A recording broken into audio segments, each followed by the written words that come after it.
Hello everyone, स्वागत है आपका विवेकानंद आईएएस के इस यूट्यूब चैनल पर। देखिए, आज जो है हम लोग उत्तराखंड पीसीएस प्रारंभिक परीक्षा के क्वेश्चन पेपर का एनालिसिस करते हैं ताकि आपको इससे क्वेश्चन पेपर का ट्रेंड पता चल जाए। और यह जो है आपके आने वाले जो यूपी पीसीएस, बीपीएससी अथवा कोई और भी जो एग्जाम देने वाले हैं तो वहाँ भी इसके लिए जो है बहुत अधिक काफ़ी लाभदायक सिद्ध होगा आपकी तैयारी में।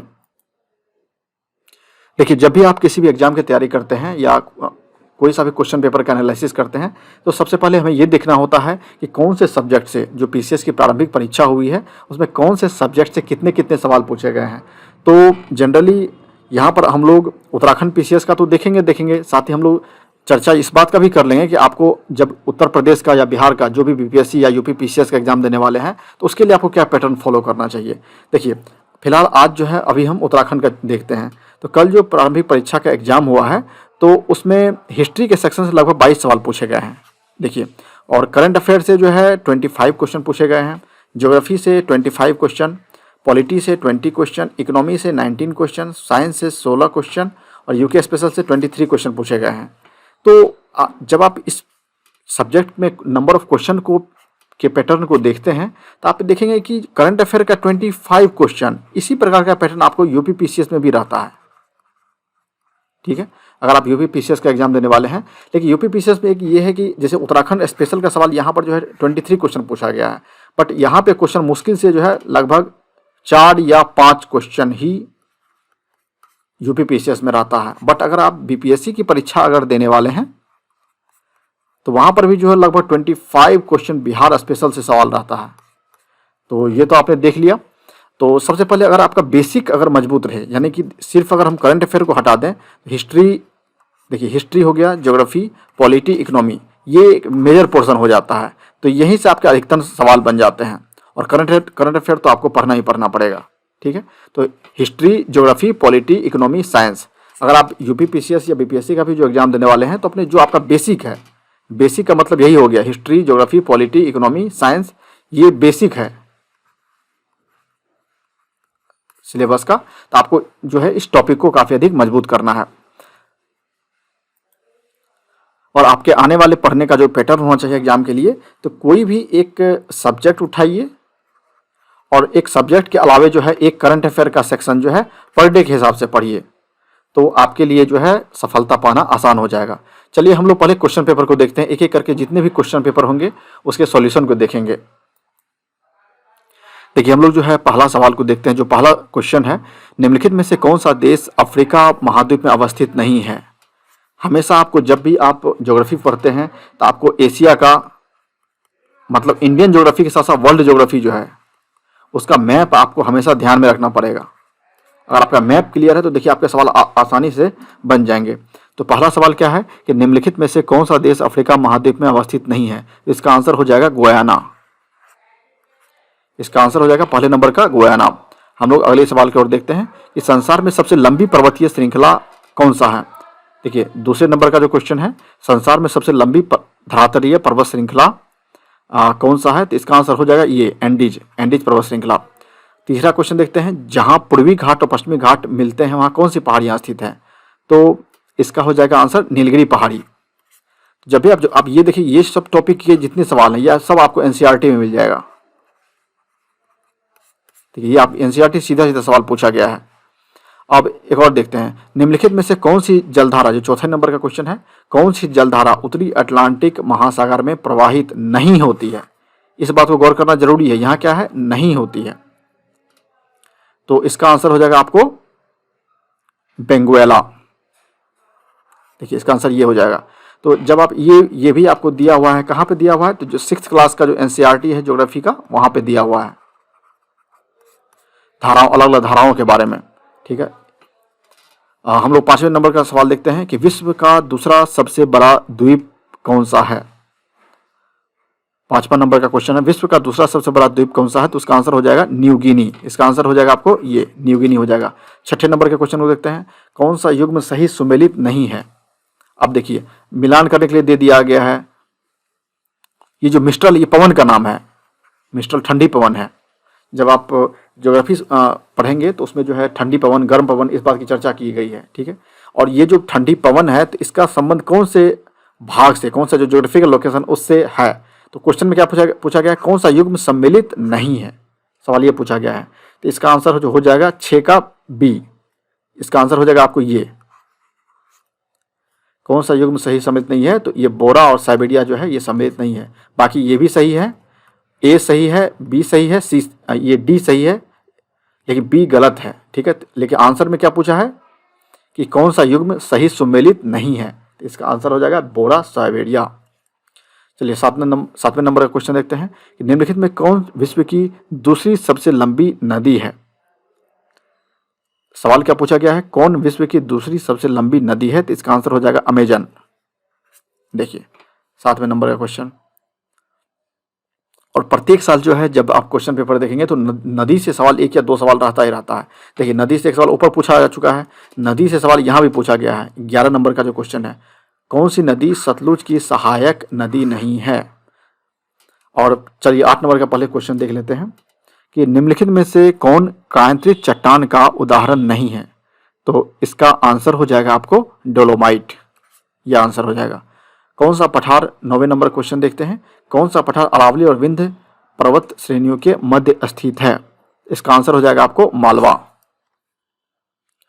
यह भी आपने पढ़ा ही होगा, चीनी का कटोरा किसे कहा जाता है, चीनी का कटोरा जो है क्यूबा को कहा जाता है। और हमने पहले ही आपको बताया था नदी का क्वेश्चन जो है बार बार पूछा जाता है। तो देखिए यहाँ पर 2 बार पूछा जा चुका है, एक ऊपर भी इससे पहले एक सवाल आया है, यहाँ भी देखिए सब क्वेश्चन आया है। तो निम्नलिखित में से कौन सी नदी सतलुज नदी के सहायक नदी नहीं है, 11 नंबर का क्वेश्चन है, इसका आंसर हो जाएगा रावी।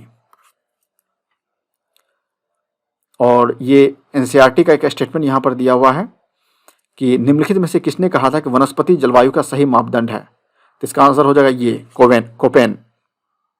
ये भी आपको दिया हुआ है 11th और 12th एनसीईआरटी में। 13 नंबर का सवाल देखते हैं, निम्नलिखित में से कौन सी परत समताप मंडल में सममंडल में सम्मिलित नहीं है, कौन सी परत जो है सममंडल में सम्मिलित नहीं है, इसका आंसर हो जाएगा आपको आयन मंडल। इसके ऑप्शन में क्या क्या दिया हुआ है, देखिए पहला ऑप्शन है आयन मंडल, दूसरा है क्षोभ मंडल, तीसरा है मध्य मंडल, चौथा है समताप मंडल। लेकिन इसका क्वेश्चन आंसर हो जाएगा ये आयन मंडल 13 नंबर का। जो 14 नंबर है उसका क्वेश्चन देखते हैं, तो कोडरमा किस खनिज के लिए प्रसिद्ध है, खनिज से भी सवाल हर एक साल आता है। तो कोडरमा किस खनिज के लिए प्रसिद्ध है, तो इसका आंसर हो जाएगा अवरक। अब आगे देखते हैं 15 नंबर का क्वेश्चन, भारत का पिट्सबर्ग है, तो इसमें क्वेश्चन में देखिए भारत का जो पिट्सबर्ग है वो जमशेदपुर को बुलाया जाता है। 16 नंबर का देखते हैं, माता टीला बांध किस नदी पर स्थित है, तो ये जो है इसका आंसर हो जाएगा ये बेतवा हो जाएगा। HVJ प्राकृतिक गैस पाइपलाइन निम्नलिखित में से कौन सा गैस पंपिंग स्टेशन नहीं रखती है, तो इस 17 नंबर का जो आंसर हो जाएगा वो ये हो जाएगा गुना। कौन सा राज्य, देखिए हर एक साल जो है पॉपुलेशन सवाल आता ही आता है, कौन सा राज्य 2011 में सबसे अधिक लिंगानुपात रखता है, तो ये आपने बहुत बार पढ़ा होगा, इसका आंसर हो जाएगा तमिलनाडु। देखिए कौन सा द्वीप लकाद्वीप द्वीप समूहों का अंग नहीं है, तो इसका आंसर हो जाएगा तिलनचोंग, ये हो जाएगा। कोपेन ने भारत के विशाल मैदानी जलवायु के लिए निम्नलिखित में से कौन से शब्दों का प्रयोग किया था, ये 20 नंबर का क्वेश्चन है, तो इसके लिए आंसर हो जाएगा CWG। ये आपको ज्योग्राफी में 11th क्लास का जो एनसीईआरटी का बुक है ज्योग्राफी का, उसमें स्पष्ट मेंशन किया हुआ है इसके बारे में, CWG के बारे में। उत्तराखंड में कितने जनपद जो है अंतर्राष्ट्रीय, ये 21 नंबर का क्वेश्चन देखिए, उत्तराखंड के कितने जनपद अंतर्राष्ट्रीय सीमाओं से जुड़े हुए हैं, तो इसका आंसर हो जाएगा 5। भारत की 2011 की जनगणना अनुसार उत्तराखंड राज्य की किन जनपदों में 2001 से 2011 के दौरान नकारात्मक जनसंख्या वृद्धि दर्ज की गई, तो इसका आंसर हो जाएगा बी, पौड़ी, गढ़वाल और अल्मोड़ा। अब 22 नंबर का आंसर देखते हैं कि भारत की 2011 की जनगणना अनुसार उत्तराखंड राज्य के किन जनपदों में 2001 से 2011 के दौरान नकारात्मक जनसंख्या वृद्धि दर की गई। यहाँ पर देखिए नकारात्मक शब्द की चर्चा है, तो इसका जो आंसर है वो है आपको बी, पौड़ी, गढ़वाल और अल्मोड़ा। अगले नंबर का हम लोग क्वेश्चन देखते हैं कि गोविंद राष्ट्रीय पार्क में सम्मिलित है, ये जो गोविंद राष्ट्रीय पार्क है उसमें कौन सा क्षेत्र सम्मिलित है, तो भागीरथी नदी का उद्गम क्षेत्र, भिलंगना नदी का उद्गम क्षेत्र, यमुना नदी का उद्गम क्षेत्र। देखिए आंसर जो 23 का हो जाएगा वो हो जाएगा आपको डी, टोंस नदी का उद्गम क्षेत्र इसका सही आंसर होगा। निम्नलिखित में से कौन सा स्थान जो है सिडगुल से संबंधित नहीं है? जो ये 24वां नंबर का क्वेश्चन है। देखिए कौन सा स्थान जो है ये सिडगुल से संबंधित नहीं है, तो इसका जो आंसर हो जाएगा वो आपको रुड़की हो जाएगा। ये रुड़की खैर किस प्रकार के वन में पाए जाने वाला वृक्ष है? ये भी आपने एनसीईआरटी के चैप्टर में पढ़ चुके होंगे। ये वहां पर दिया हुआ स्पष्ट, खैर किस प्रकार के वन में पाए जाने वाला वृक्ष है, तो इसका आंसर हो जाएगा उपोष्ण कटिबंधीय वन। बी 25 का आंसर सी हो जाएगा।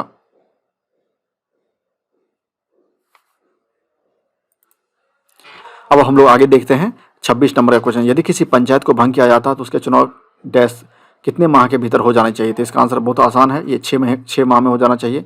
भारतीय संविधान के निम्न में किस अनुसूची में दल बदल विरोधी अधिनियम के प्रावधान मौजूद हैं? ठीक है, तो इसका आंसर हो जाएगा 27 का डी, 10वीं अनुसूची। जो 10th शेड्यूल है उसमें जो है दल बदल विरोधी के बारे में चर्चा है। लोक लेखा समिति के लिए लोकसभा में कितने सदस्य निर्वाचित होते हैं? तो देखिए 15 लोकसभा के मेंबर होते हैं, 7 राज्यसभा के मेंबर होते हैं। तो 28 का आंसर जो हो जाएगा वो आपको सी हो जाएगा। जो लोक लेखा कमेटी है इसकी स्थापना 1919 के अधिनियम के तहत हुई थी। उसके अलावा इसमें टोटल जो है 22 मेंबर होते हैं। 22 जो मेंबर होते हैं इसमें 15 लोकसभा का होता है और जो है 7 राज्यसभा का मेंबर होता है। तो आपको इस बात को ध्यान रखना है। तो क्वेश्चन क्या पूछा गया है कि लोक लेखा समिति के लिए लोकसभा के कितने सदस्य निर्वाचित किए जाते हैं? तो इसका आंसर जो है 15 हो जाएगा। अब आगे देखते हैं 29 नंबर। कांग्रेस द्वारा भारत की पूर्ण स्वतंत्रता के लक्ष्य की घोषणा किस अधिवेशन में किया गया था? तो ये भी बहुत ही आसान सवाल है, तो इसका आंसर हो जाएगा लाहौर अधिवेशन 1929। भारत की संविधान सभा द्वारा राष्ट्र गान जनगण मन का हिंदी प्रारूप कब अपनाया गया था? तो ये भी आसान सवाल है, इसका हो जाएगा 24 जनवरी 1950। निम्नलिखित में से कौन भारत के मानवाधिकार आयोग के प्रथम अध्यक्ष थे? ये प्रथम अध्यक्ष की बात कर रहा है, इस बात को ध्यान रखिए। देखिए ठीक है, first chairman of human right commission. तो देखिए कौन भारत के प्रथम मानवाधिकार आयोग के प्रथम अध्यक्ष थे? तो इसका आंसर हो जाएगा ये न्यायमूर्ति रंगनाथ मिश्रा। अब आगे देखिए 32 नंबर का क्वेश्चन। नवसृजित केंद्र शासित प्रदेश जम्मू और कश्मीर का प्रथम उपराज्यपाल निम्न में से कौन सा था? ये आपने बहुत बार पढ़ा होगा, ये बहुत चर्चा में रहा मुद्दा, Girish Chandra Murmu. Chief of defence staff तीनों सेनाओं के सेवाओं के विषय में किसके सैन्य सलाहकार हैं? जो सीडीएस होता है चीफ ऑफ डिफेंस स्टाफ, किसके सैन्य सलाहकार होते हैं? तो ये भारत के रक्षा मंत्री के।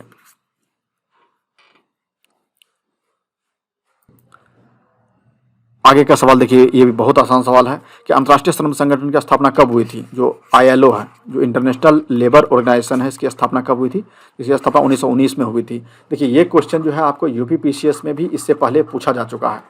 क्या पूछा गया था कि जो ILO था, लेकिन ये क्वेश्चन को थोड़ा बदल के पूछा गया था। जो अंतर्राष्ट्रीय श्रम संगठन है उसमें जो उत्तर प्रदेश का जो PCS हुआ था उसमें क्वेश्चन ये पूछा गया था कि ILO का जो है प्रथम सचिव कौन था, कौन रिप्रेजेंट करने, जो ILO का प्रथम सम्मेलन हुआ था अमेरिका में, तो भारत की तरफ से किसने रिप्रेजेंट किया था उसको, ILO को? ठीक है, कौन भारत को रिप्रेजेंट कर रहा था इस संगठन में जो सम्मेलन हुआ था अमेरिका में? तो देखिए ये सवाल जो है UPPCS में इससे पहले पूछा जा चुका है, लेकिन इससे थोड़ा सा इस सवाल को बदल के पूछा गया था। यहाँ पर क्या किया है, स्थापना का वर्ष पूछ दिया है, बट वहाँ क्या पूछा था कि इस सम्मेलन में कौन भारत को रिप्रेजेंट कर रहा था, भारत की तरफ से कौन इस सम्मेलन में भाग लेने गया था। ठीक है, तो आपको एक टॉपिक के कहने का मतलब ये हो गया कि मान लो कोई सा भी टॉपिक है, तो टॉपिक के रिगार्डिंग जितने भी प्रकार के क्वेश्चन बन सकते हैं, टाइप बन सकते हैं, उसको आपको ध्यान से पढ़ना है। चलिए हम लोग आपको, ये भी बहुत आसान सवाल है, संपत्ति का अधिकार निम्न में से कौन सी श्रेणी में आता है? ये 11th क्लास का जो पॉलिटी है उसमें स्पष्ट इसकी चर्चा है। तो संपत्ति का अधिकार जो है वो आपको कानूनी अधिकार है, ये होगा।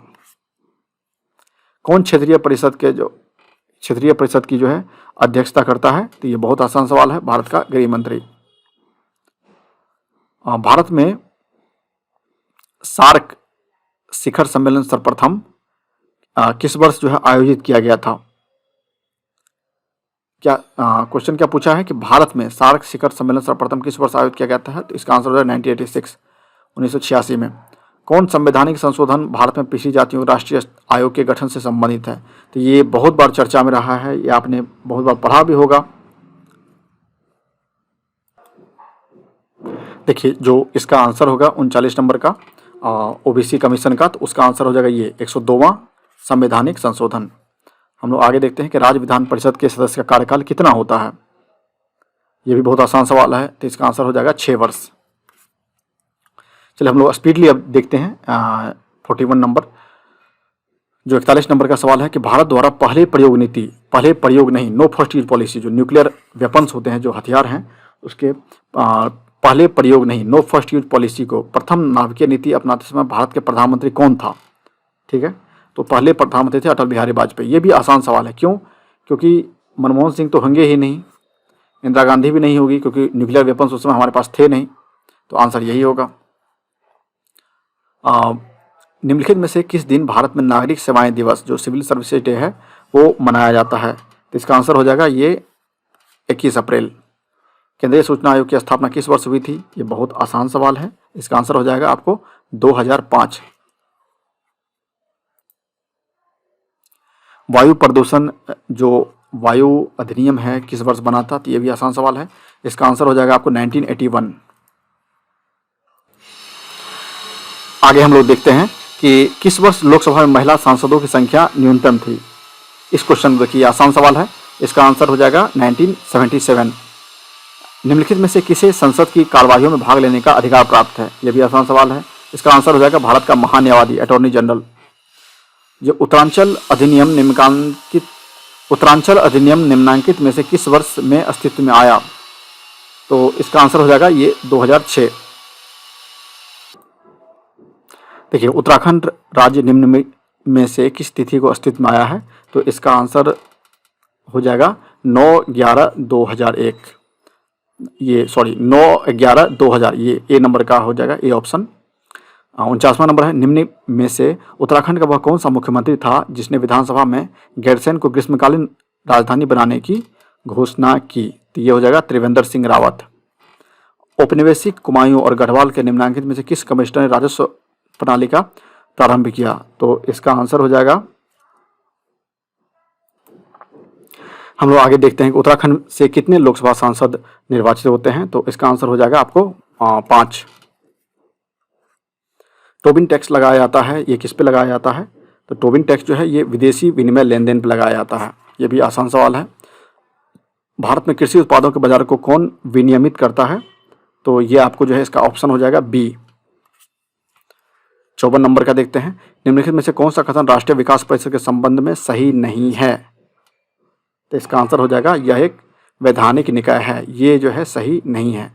बाकी ये सब सही हैं, क्योंकि इसमें जो सारे मुख्यमंत्री होते हैं, यह गैर संवैधानिक निकाय है, ये भी सही है। प्रत्येक वर्ष में कम से कम 2 बार इसकी बैठक होनी चाहिए, ये भी सही है। लेकिन यह एक वैधानिक निकाय है, ये गलत है। तो क्वेश्चन में क्या पूछा है? संबंध में सही नहीं है।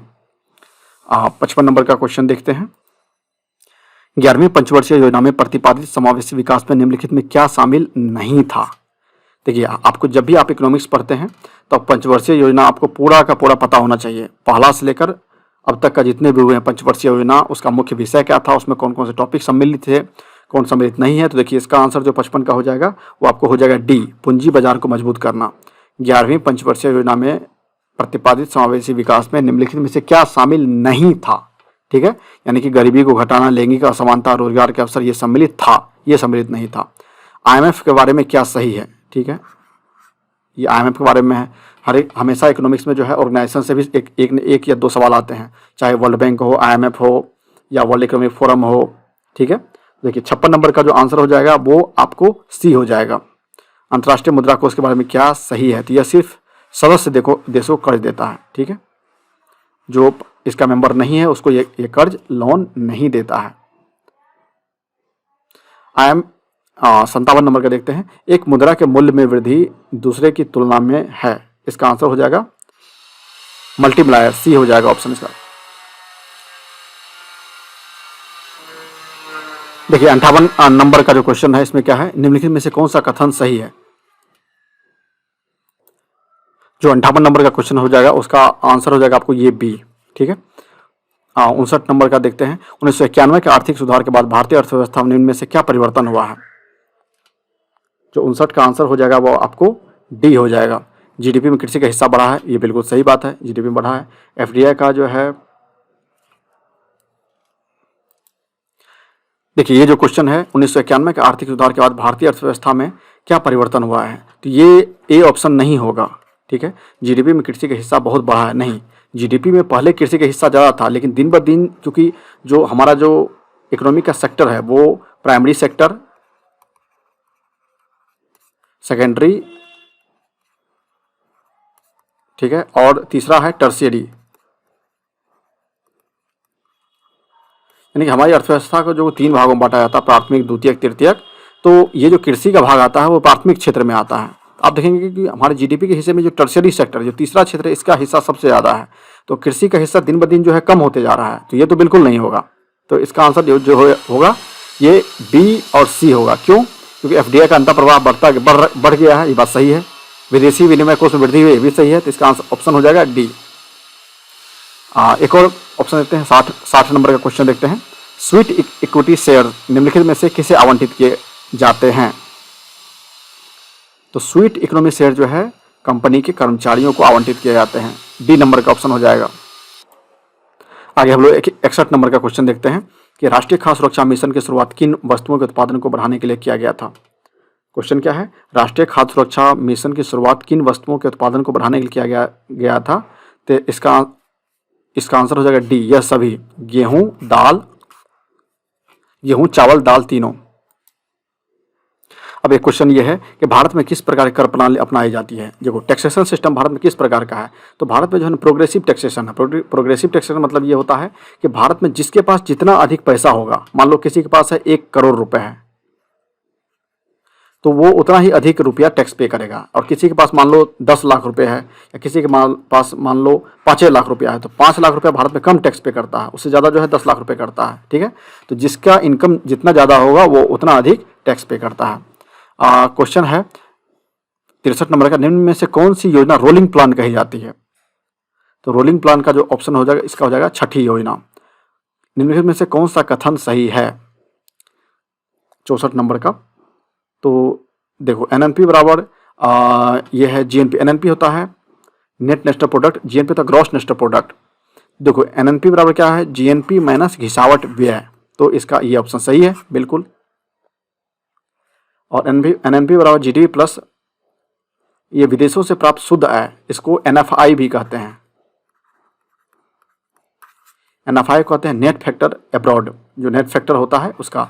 नेट फैक्टर का मतलब क्या होता है? विदेशों से जितना इनकम आया है, ठीक है, और जो विदेशी हमारे देश में है, तो दोनों को जब घटा देंगे तो ये होगा विदेशों से प्राप्त शुद्ध आय। तो इसका ऑप्शन हो जाएगा डी, ये सी, ए और बी दोनों सही है। जो 65 नंबर का है इसमें देखते हैं, निम्नलिखित में से कौन सा विदेशी प्रत्यक्ष निवेश का उदाहरण नहीं है? तो इसका हो जाएगा आपको सी, विदेश में फार्मा कंपनी द्वारा निर्गत ब्रांड अथवा स्टॉक का क्रय।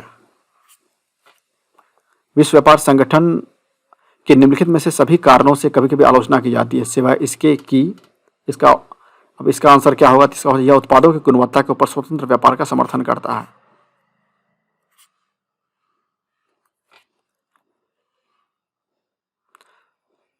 यह और एक और देखते हैं। देखो इकोनॉमिक्स के जितने भी सवाल पूछे गए हैं ना, वो आपको बहुत आसान प्रश्न पूछे गए हैं। अब देखिए 67 नंबर क्वेश्चन में क्या है? यदि प्राथमिक घाटा शून्य है तब उधार की राशि क्या होगी? तो इसका आंसर होगा ब्याज भुगतान के ठीक बराबर। अब सवाल ये उठता है ये कैसे होगा? ये देखो प्राथमिक घाटा जो होता है इसको इंग्लिश में कहते हैं प्राइमरी डिफेक्ट, तो शॉर्ट फॉर्म में मैं यहाँ पर पीडी लिख देता हूँ। तो प्राइमरी डिफेक्ट जो होता है वो फिजिकल डेफिसिट, जो प्राइमरी डेफिसिट होता है वो physical deficit minus interest liabilities होता है। ठीक है, तो प्राइमरी डेफिसिट इसको physical deficit minus interest liabilities, मैंने शॉर्ट फॉर्म में यहाँ पर लिख दिया है। आईएल का मतलब है इंटरेस्ट लायबिलिटीज, और एफडी का मतलब है फिजिकल डेफिसिट, पीडी का मतलब प्राइमरी डेफिसिट। ठीक है, तो अगर यदि प्राथमिक घाटा शून्य होगा, अगर यहाँ पर अगर हम शून्य कर देंगे, ठीक है, तो ये अगर आप मैथमेटिक्स का थोड़ा सा भी ज्ञान अगर आपको होगा तो ये जो है इधर चले जाएगा, यानी कि ये ब्याज भुगतान इंटरेस्ट लायबिलिटीज को ही हिंदी में कहते हैं ब्याज भुगतान। तो ये जो IL बराबर जो है यहाँ पर FD हो जाएगा, ठीक है, यानी ब्याज भुगतान बराबर जो है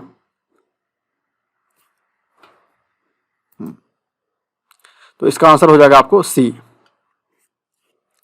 UNDP के किस मानव विकास रिपोर्ट में लिंग असमानता सूचकांक की शुरुआत हुई थी? ये 68 नंबर का क्वेश्चन है, तो इसका आंसर हो जाएगा आपको D, HDR 2010। UNDP के मानव विकास रिपोर्ट 2020 में भारत का मानव विकास सूचकांक का रैंक क्या है?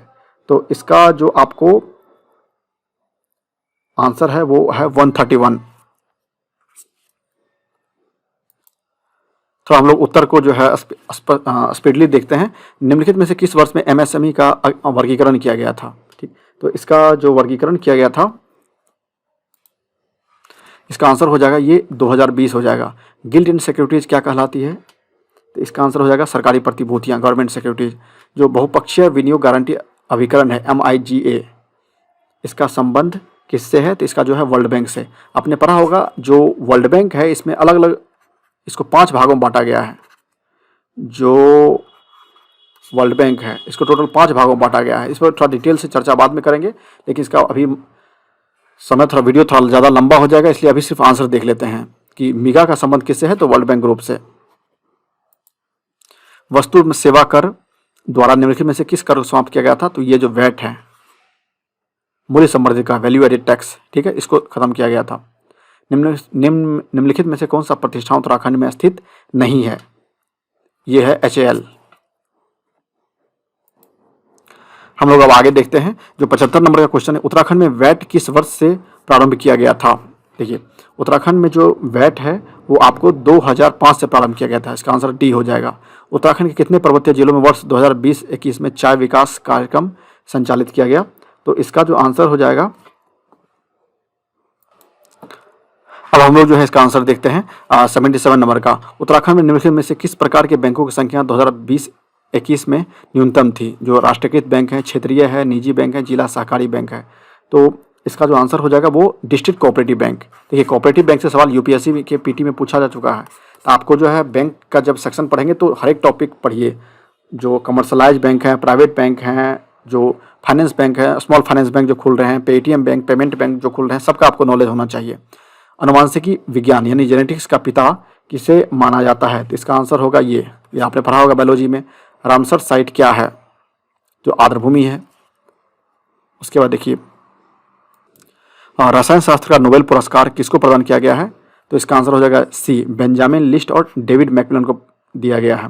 2021 में 26वें संयुक्त राष्ट्र जलवायु परिवर्तन सम्मेलन COP26 का आयोजन कहाँ हुआ था? ये 2021 की बात कर रहा थी। ये आयोजन हुआ था आपको ग्लासगो में। इसका आंसर हो जाएगा C। अंतर्राष्ट्रीय संस्था WWF का प्रतीक चिन्ह क्या है? ये बहुत ही आसान सवाल है। इसका आंसर हो जाएगा आपको पांडा। सर्वोच्च पुरस्कार भारत का कौन सा है? तो ये आपने जानते होंगे, भारत रत्न है। सुदूर संवेदन तकनीक में निम्न में से किस चीज़ का प्रयोग किया जाता है? तो ये होगा आंसर D, विद्युत चुंबकीय तरंग का प्रयोग किया जाता है। झूम क्या है? तो कृषि खेती की एक पद्धति है। 86 नंबर क्वेश्चन देखते हैं। जिस पदार्थ में बड़ी संख्या में मुक्त इलेक्ट्रॉन्स होते हैं और कम प्रतिरोध दर्शाता है तो वो क्या कहलाता है? वो चालक कहलाता है। C हो जाएगा। जो कंडक्टिविटी होता है इसमें जब फ्री इलेक्ट्रॉन ज़्यादा होगा, देखो जब फ्री इलेक्ट्रॉन की संख्या जब ज़्यादा होगा और रेसिस्टेंस कम होगा, रेसिस्टेंस को हिंदी में कहते हैं प्रतिरोध, मतलब कोई जब किसी का विरोध करता है, जब विरोध कम होगा तो उसको कंडक्टिविटी कहते हैं, चालक, मतलब यहाँ से जो इलेक्ट्रिसिटी फ्रीली पास होता है। अब देखते हैं 87 नंबर क्वेश्चन देखते हैं। प्रकाश की गति अधिकतम की होती है? तो ये बहुत सिंपल है, ये निर्वात में होती है। निम्नलिखित में से किस जंतु को भूमि का कृषक जोतने वाला कहा जाता है? बहुत आसान है, ये केचुआ में। ये भी आपने, ये सब NCERT के क्वेश्चन हैं। देखिए, स्कर्वी रोग किस विटामिन का होता है? Vitamin C। आसान सवाल। पशुओं के कृत्रिम गर्भाधान में प्रयुक्त शुक्राणुओं को कहाँ पर संग्रहित किया जाता है? तो ये हो जाएगा लिक्विड नाइट्रोजन। जो स्पर्म होता है उसको कहाँ पर संग्रहित किया जाता है? तो उसको जो है लिक्विड नाइट्रोजन में। निम्नलिखित में से किसे रासायनिक रूप से सेलुलोज संबंधित है? 91 नंबर जो क्वेश्चन है, निम्नलिखित में से किस रासायनिक रूप से सेलुलोज संबंधित है? तो उसका आंसर हो जाएगा शर्करा। अब 92 नंबर क्वेश्चन देखते हैं। आनुवांशिक अभियांत्रिकी प्रयोगों में अत्यंत उपयोगी दो जीवाणु है, इसका आंसर क्या होगा? तो इसका आंसर हो जाएगा आपको बी नंबर, कोली और एग्रोबैक्टीरियम, ये वाला हो जाएगा। 93 नंबर देखिए, दो जैविक समुदाय के मध्य का संक्रमण क्या कहलाता है? तो ये इकोटोन होता है। यदि कोई इनपुट हाई तथा आउटपुट भी हाई हो तो गेट क्या होगा? तो इसका जो आपको आंसर हो जाएगा वो आपको हो जाएगा OR गेट। ये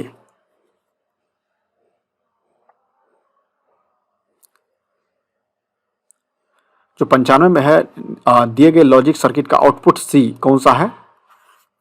तो इसका जो आंसर हो जाएगा 95 नंबर का, वो ऑप्शन हो जाएगा बी नंबर का, इसमें बी, ये आंसर इसका करेक्ट होगा।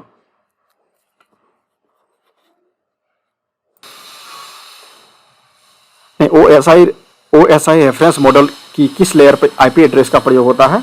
तो इसका आंसर हो जाएगा नेटवर्क लेयर, आंसर इसका ए हो जाएगा। निम्नलिखित में से कौन सी कंप्यूटर सिस्टम में प्राथमिक मेमोरी है? तो इसका आंसर हो जाएगा आपको रैम, सी।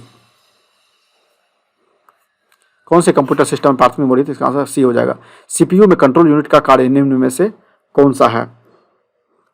इसका आंसर हो जाएगा डी, ये आंसर डिकोड प्रोग्राम अनुदेश, इसका आंसर ए नंबर। देखिए, उत्तराखंड में मैती आंदोलन के जनक कौन है? जो 99 नंबर का क्वेश्चन है, उत्तराखंड में मैती आंदोलन के जनक कौन है? तो उसका आंसर जो है ये सी है। उत्तराखंड में किस स्थान पर भारतीय मौसम विज्ञान विभाग ने एक डॉपलर वेदर रडार को स्थापित किया है? तो इसका जो आंसर हो जाएगा ये DC है, मुक्तेश्वर। भारत में वन अनुसंधान संस्थान की स्थापना किस वर्ष में हुई थी? तो इसका जो ऑप्शन हो जाएगा ये 1906। केदारनाथ वन्यजीव अभयारण्य को किस जंतु के संरक्षण हेतु स्थापित किया गया है? तो इसका आंसर हो जाएगा हिमालयन कस्तूरी मृग। देखिए क्वेश्चन क्या है, निम्नलिखित में से कौन सा उत्तराखंड का राजकीय वृक्ष है? 103 नंबर क्वेश्चन है, तो इसका आंसर हो जाएगा ये ब्रांस। निम्नलिखित में से किसी नोबेल शांति पुरस्कार 2021 से सम्मानित किया गया है? तो जो नोबेल शांति पुरस्कार है 2021 का, वो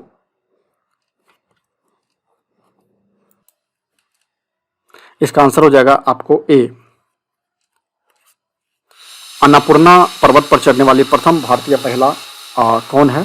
तो इसका आंसर हो जाएगा प्रियंका मोहिते। स्वर्गीय लता मंगेशकर को भारत का सर्वोच्च नागरिक सम्मान भारत रत्न किस वर्ष दिया गया था? तो इसका आंसर है 2001। मिताली एक्सप्रेस एक नई यात्री रेल है जिसका हाल में उद्घाटन किया गया था, ढाका को किस भारतीय शहर के साथ जोड़ती है? तो इसका आंसर हो जाएगा ये new Jalpaiguri. The world beneath his feet, जो 108 नंबर का क्वेश्चन है, देखिए the world beneath his feet इनमें से किसकी जीवनी है? तो ये आंसर हो जाएगा इसका पुलेला गोपीचंद का। किस भारतीय डॉक्यूमेंट्री को ऑस्कर 2022 के लिए नामांकित किया गया था? तो 109 नंबर का जो आंसर है ये राइटिंग विद फायर है। किस भारतीय राज्य ने जनवरी 2022 में छात्र स्टार्टअप और नवाचार नीति 2 की शुरुआत की है? तो इसका आंसर हो जाएगा ये गुजरात। जंगली हाथियों को 111 नंबर क्वेश्चन देखते हैं। जंगली हाथियों को रेलवे ट्रैक से दूर रखने के लिए पूर्वोत्तर सीमांतर रेलवे द्वारा अपनाई गई इस अनूठी रणनीति का नाम बताएं। तो इसका आंसर हो जाएगा प्लान बी। 112 नंबर क्वेश्चन देखते हैं कि विश्व रैपिड शतरंज 2021 का पुरस्कार किसने जीता है? तो इसका आंसर हो जाएगा ए। विश्व ओजोन दिवस कब मनाया जाता है? तो इसका आंसर हो जाएगा 16 सितंबर। और निम्नलिखित समाचार पत्रों में किसने प्रतिष्ठित लोक सेवा श्रेणी में पुलित्जर प्राइज 2021 का पुरस्कार जीता है? तो यह है न्यूयॉर्क टाइम्स। देखिए यहाँ मिलान करने के लिए इसमें क्या कह रहा है, कौन सा सही सुमेलित नहीं है? तो इसका आंसर हो जाएगा बजरंग पुनिया। बजरंग पुनिया को जो है कांस्य पदक मिला है, ये सही सुमेलित नहीं है, लेकिन आंसर जो है इसका यही हो जाएगा। भारत में मेजर ध्यानचंद खेल विश्वविद्यालय की स्थापना किस स्थान पर किया जा रहा है? ये बहुत ही चर्चा में रहा है, इसका आंसर हो जाएगा मेरठ। दिसंबर 2020 में गृह मंत्रालय ने सशस्त्र बल विशेष अधिनियम 1958 के अंतर्गत इनमें से किस राज्य को 6 महीने के लिए अशांत घोषित किया गया था? इसका आंसर हो जाएगा नागालैंड। ये बहुत आसान सवाल है क्योंकि नॉर्थ ईस्ट में अक्सर जो है आसफा, जो armed forces special power act है, यह हमेशा लगभग किसी न किसी राज्य में लगा रहता है। देखिए नॉर्थ ईस्ट में लगा हुआ है। अगर आपको टेक्निकल जानकारी नहीं भी है आंसर, फिर भी आप पहुंच सकते हैं, क्योंकि जनरली आसफा जो है या तो नॉर्थ ईस्ट या जम्मू कश्मीर में लगा हुआ है। झारखंड होगा नहीं, पश्चिम बंगाल होगा नहीं, पंजाब होगा नहीं, तो ये जो है नागालैंड इसका आंसर होगा। 118 नंबर का जो क्वेश्चन है कि निम्न में से भारत के किस रेलवे स्टेशन को हाल ही में निजी क्षेत्र की सहभागिता के साथ एयरपोर्ट की तरह ही आधुनिक सुविधाओं वाला बनाया गया? ये भी चर्चा में रहा था। रानी कमलापति हो जाएगा इसका आंसर, बी नंबर, रानी कमलापति रेलवे स्टेशन। 119 नंबर का हम लोग आंसर देते हैं कि विश्व की जो शीर्ष सूचना प्रौद्योगिकी जो आईटी कंपनी है उसके सीईओ कौन है? तो इसका आंसर सीधा सीधा हो जाएगा बी, मिलाने के लिए ये ए का 2 हो जाएगा। तो गूगल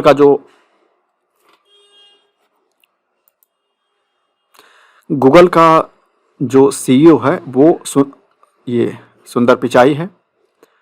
बी का 1 हो जाएगा। माइक्रोसॉफ्ट का सत्या नडेला है। सी का 3 हो जाएगा ट्विटर का पराग अग्रवाल। डी का 4 एडोब का जो है शांतनु नारायण। देखिए 120 नंबर का जो क्वेश्चन है इसमें यह है कि प्रधानमंत्री श्री नरेंद्र मोदी ने एशिया के सबसे बड़े हवाई अड्डे का शिलान्यास कौन सा किया है?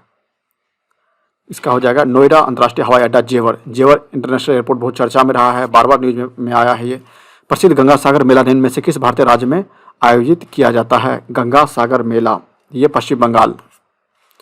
निम्नलिखित में से किस फिल्म ने सर्वश्रेष्ठ चलचित्र ड्रामा के लिए गोल्डन ग्लोब अवार्ड 2022 जीता है? तो इसका आंसर हो जाएगा the power of the dong, B. चलिए हम लोग अब जो है 123 नंबर का जो क्वेश्चन है वो देखते हैं। ये नृत्य का नाम दिया हुआ है और जो है इसमें राज्यों का मिलान करने के लिए कहा गया है।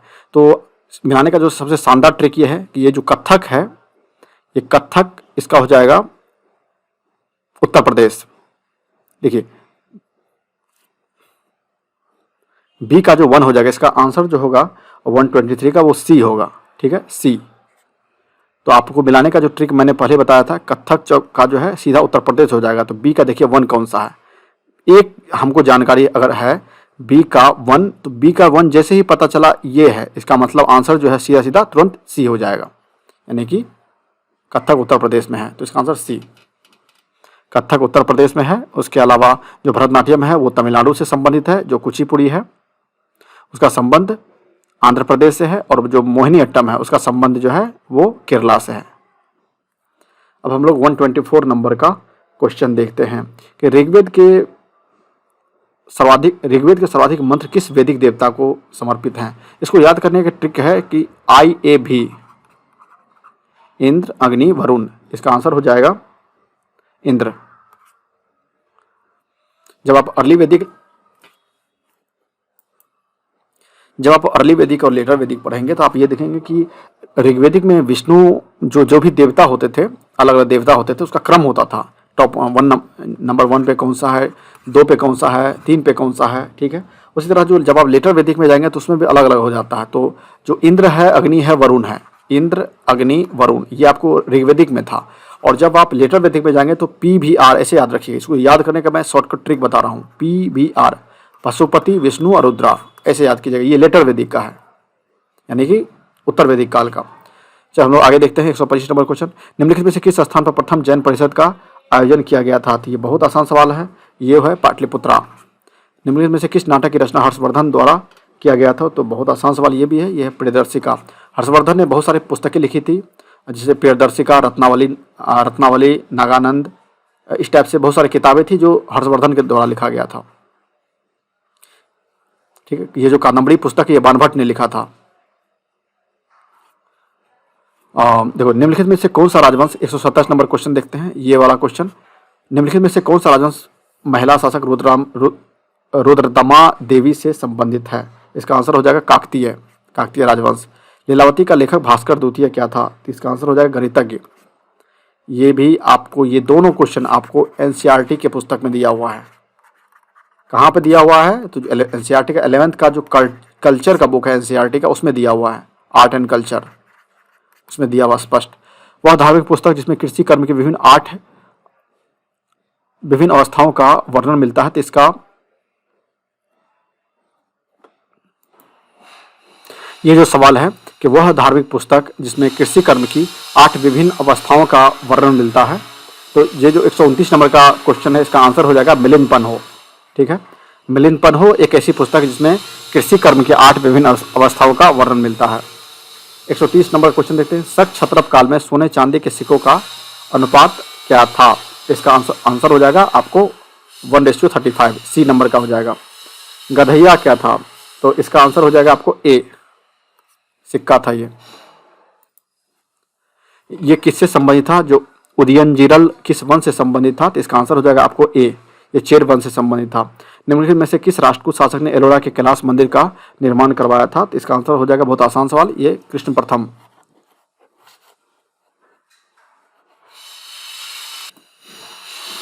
ये मौर्यकाल में प्रनयम क्या होता था, तो मौर्यकाल में जो प्रनयम जो है ना, आपातकालीन कर को बोलते थे। इसका आंसर हो जाएगा ये आपातकालीन कर। निम्नलिखित में से किस राष्ट्रकूट शासक ने प्रतिहार शासक नागभट्ट द्वितीय को हराया था, तो इसका जो आंसर हो जाएगा वो बी, गोविंद तृतीय। 1000 दिनारी किसे कहा था, बहुत आसान सवाल है। 1000 दिनारी जो है मालिक कफूर को बोला जाता है।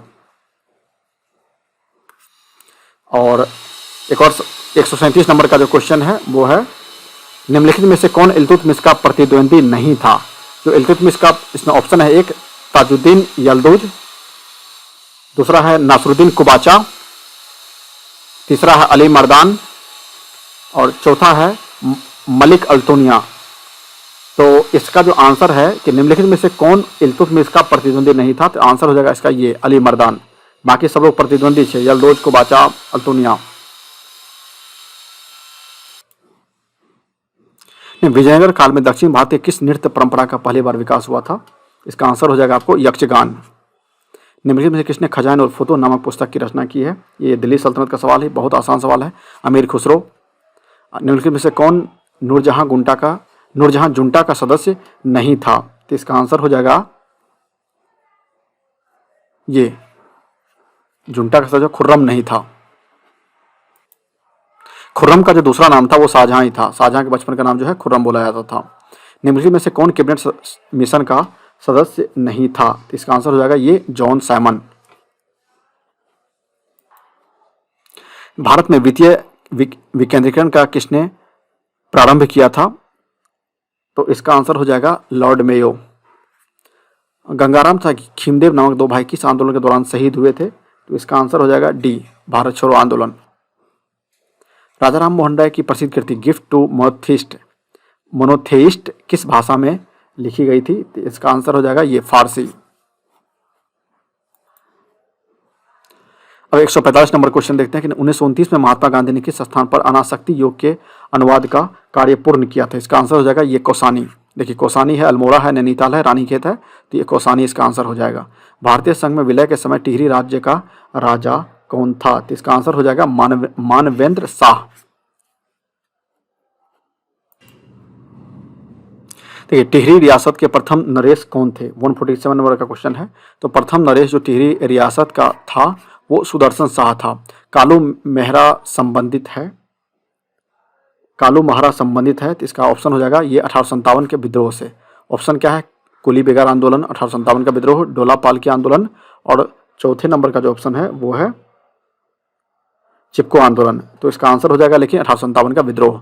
निम्नलिखित मध्यकालीन ग्रंथों में कौन उत्तराखंड के इतिहास का स्रोत नहीं है, क्वेश्चन है कौन उत्तराखंड के इतिहास का स्रोत नहीं है। तो ऑप्शन है पहला तारीख बुंदायनी, जो दूसरा ऑप्शन है वो है जहांगीरनामा, तीसरा शाहजहांनामा, चौथा ऑप्शन है वो है बाबरनामा। तो इसका आंसर हो जाएगा ये बाबरनामा, ये ऑप्शन हो जाएगा। उत्तराखंड के इतिहास का स्रोत नहीं है। ये 150 नंबर का जो क्वेश्चन है, सबसे लास्ट क्वेश्चन यही है कि विषुवत रेखा निम्न में से किस देश से नहीं गुजरती है। तो वो पहला ऑप्शन केनिया है, दूसरा मैक्सिको है, तीसरा ये जो है इंडोनेशिया है, और चौथा ऑप्शन जो है ब्राज़ील है।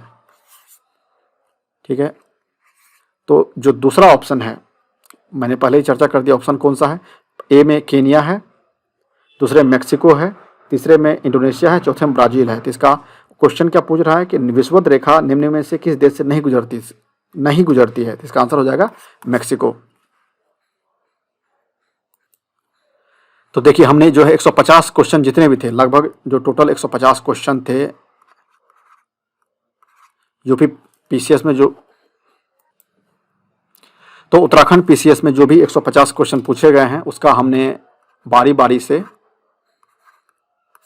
सॉल्यूशन भी देख लिया, उसके टॉप क्वेश्चन का एनालिसिस भी कर लिया। तो देखिए जो भी आपका आने वाला एग्जाम है, जो आप यूपी पीसीएस या लोअर पीसीएस या बीपीएससी का जो पेपर देने वाले हैं, तो क्वेश्चन पेपर के एनालिसिस से आपको उसका पैटर्न पता चल गया होगा। बीपीएससी की परीक्षा में मात्र अब 1 महीना बचा है, यानी कि आपके पास मोटा मोटी लगभग जो है 30 दिन का समय है। तो पूरे मेहनत से 1 बाय 1 प्रत्येक टॉपिक को पढ़िए। पढ़ने का तरीका ये है, कोई भी एक सब्जेक्ट को उठाइए, एक कोई सब्जेक्ट प्लस 1 कोई भी एक करंट अफेयर, इस हिसाब से पढ़ेंगे तो आराम से आपका सिलेक्शन होगा। और कोर सब्जेक्ट को बिल्कुल नहीं छोड़ना है। देखिए आप ज्योग्राफी, साइंस, हिस्ट्री, पॉलिटी में अच्छे खासे सवाल पूछे गए हैं, इसकी चर्चा हम लोग ऊपर कर चुके हैं, ठीक है। तो बाकी का जो डिटेल जानकारी है आपको अगले वीडियो में मिल जाएगा। और इस चैनल को आप लोग सबसे पहले सब्सक्राइब कर लीजिए और बेल नोटिफिकेशन को दबा दीजिए ताकि आने वाला वीडियो आपको मिलता रहे। Thank you so much.